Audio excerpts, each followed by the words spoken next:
here to refute that the draft would help and instead would hurt the United States Army. My opponent started out by saying that it's every American's duty to help protect their country, but you don't have to do that by fighting in the Army.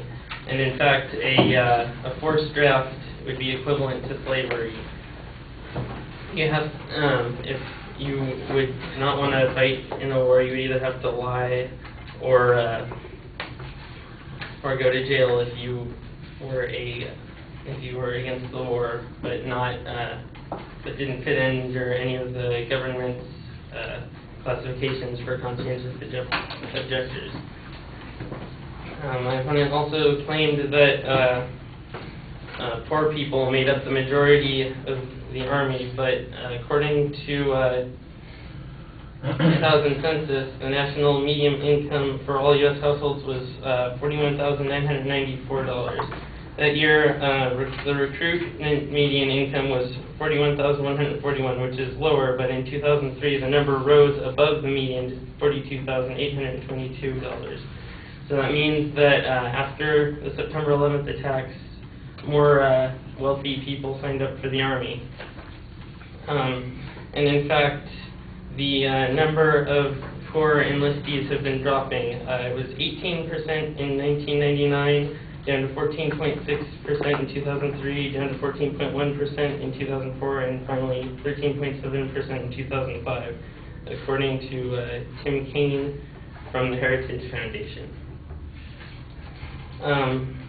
My opponent also claimed that we needed more recruits. However, according to Tim Kaine from the Heritage Foundation, 3 of the 4 branches of the armed forces met their recruitment goals in 2005 during the Iraq War, and Army re-enlistments were the highest then in the last 5 years.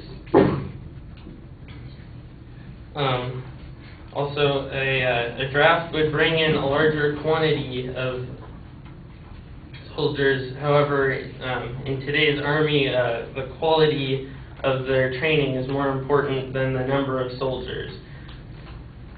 According to About.com, there is no longer a need for massive human cannon fodder. Indeed, the military has gone high-tech with missions in Iraq being guided by military minds on U.S. soil.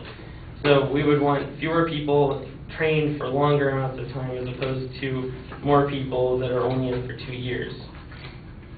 And right now, retention rate, in 2003, retention rates were at the highest number, and this was shortly after the Iraq War started. So we've got who we need. Also,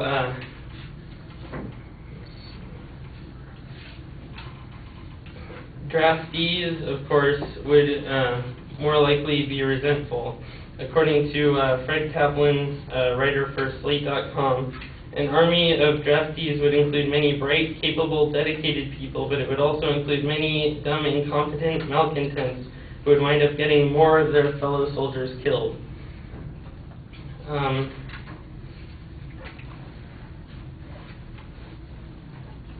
Also, in the military, because of testing requirements, the average recruit has an 11th grade reading level, which is higher than the national average of a 10th grade reading level. And 97% of female and 94% of male recruits graduated from high school, but only 79% of Americans have. So the average recruit is more intelligent than the average American. And finally, recruits are not taken from sort of a poor area. In fact, according to Tim Kaine, again from the Heritage Foundation, the slight differences of the wartime military enlistees compared to an average American is that they're better educated, wealthier, and more rural on average than civilian counterparts.